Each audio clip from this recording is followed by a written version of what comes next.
people are subject to the environment in which they live in. People are subject to the ideas in which influence the environment they live in. And so it's important to be able to deconstruct these certain ideas that are taken as assumptions, as truths, and to be able to challenge those things and think critically about them.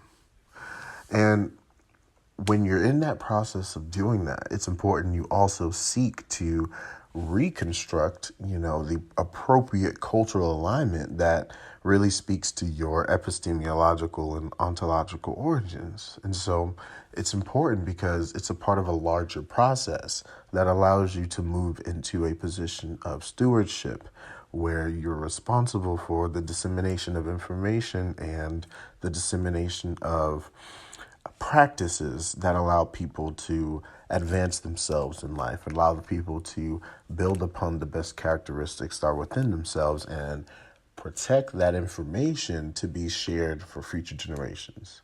And that's a larger picture of what it means to become self-actualized and within your community, contributing in the ways in which your talents create room and space for. What is it that God is calling you to do in your purpose that contributes to the collective?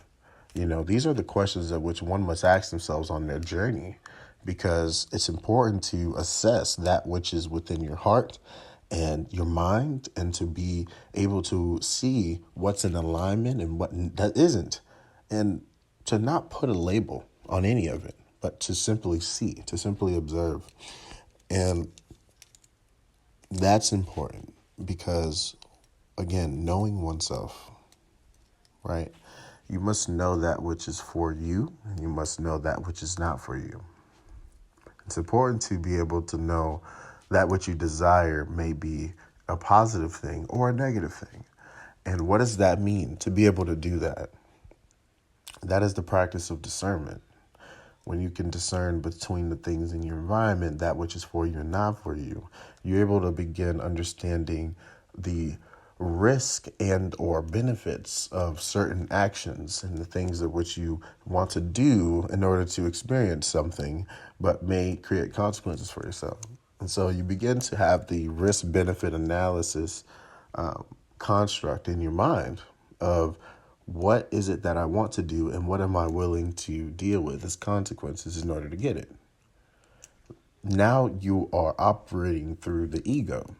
The ego is that discerning factor that can also do at which it wills to get what it wants. But you as the person, the individual, you are able to move your will into a direction that makes the ego submit to how strong your will is, right? Because the ego can sometimes influence your emotional state.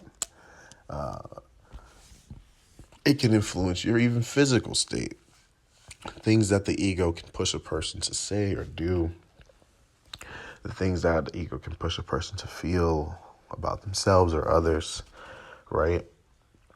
When you're able to understand that you as a person are not your ego, and your ego is an aspect of your being, you realize to know thyself is to really understand that you're not a linear or simply one-dimensional person. You are multidimensional. And I would say multilinear to give you the understanding what linear looks like is to just be of one simple pattern, of one definition. And as people and as conscious beings, we're complex and multi-layered. And so we are all multi-dimensional beings in the sense of how our being has different facets of the self. You have obviously the physical body that represents the self. There's other layers of the self. You have the emotional self, right? The affective self there. And then you have the tribal self, which is connected to the community and the people of which who are like family, but aren't the ones of which you grew up with, the immediate members, right? But then you have the self that is the ego, right? And the ego has its discerning factors in it. And you have your individual will. That is another aspect of yourself. And your individual will, if your intention is aligned with that which you truly want for yourself, if you will it, it will happen. If you truly want that and your will is strong enough, you will accomplish whatever it is that you intend to do. And so how do you strengthen will? Willpower comes from knowing where your star power, or what many would call the locus of control, is within your situation and your current life at this time. The locus of control can be both an external experience and an internal experience. If your locus of control is external, then that means a lot of the situations in which you experience, you feel the cause or root cause of them are from things outside of yourself or not from your own decision. And if you feel that a lot of the things that happen around you are because of your internal decisions or things that you brought into that environment, you may be the person who feels an internal locus of control. And many of us exist in the middle of those two things or move between those two things, depending on the situation in our lives. But the importance is understanding where's your locus of control in your life right now with the things you're focused on and the goals you're reaching after. And how can you center your locus of control back to that internal self to have a little more autonomy with that which you feel is happening around you, and for you to not blame all those things happening on external factors, and not to blame yourself in the contrast to that, but to be able to choose differently than what the outcomes of that situation is, to see different and alternative outcomes.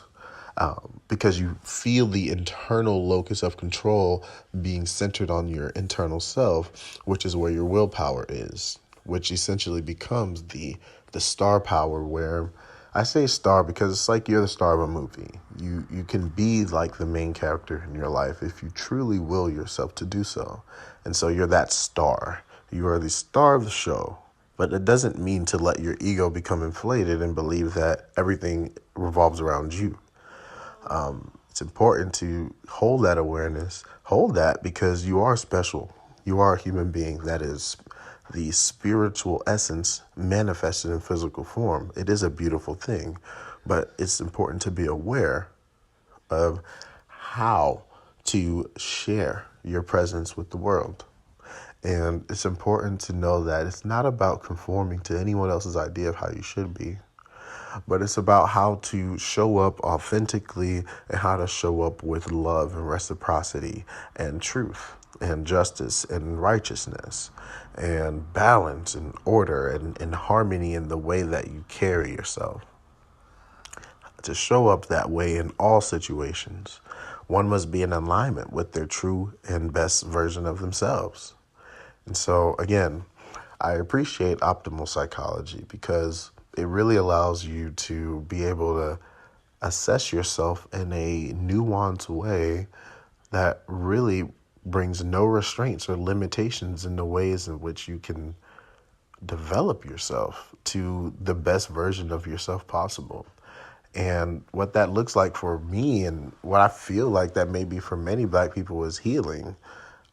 Healing from the past traumas we may have been affected by, whether young, adolescent, or adults. You know, there's recurrent traumas that come up in people's everyday lives, right? And it's important to have a space or have an opportunity to assess those areas, those wounds that could use some healing, that could use support. And this is a opportunity. This is an approach that many could embark upon and see themselves in a new light and find healing in those areas of darkness where things may have been pushed down and repressed, and to bring those things to the surface and to heal those into, an original form of experience for a lesson to create a stronger being in the very day that they exist in, to create a stronger, brighter being, a being of resilience, a being of beauty, a being of perseverance. And stature and efficacy and acceptance of themselves, a being of true love, despite the things that they may have experienced, showing that strength and finding community in that strength and finding like-mindedness in that strength. That itself is the beauty of a healed people. When people are healed, they choose the light. When people are healed, they choose the love and the vibe, and that's the importance of what we need to be and where we're going. Many of us, we all need healing, and optimal psychology offers the opportunity for one to take it upon themselves to do the work.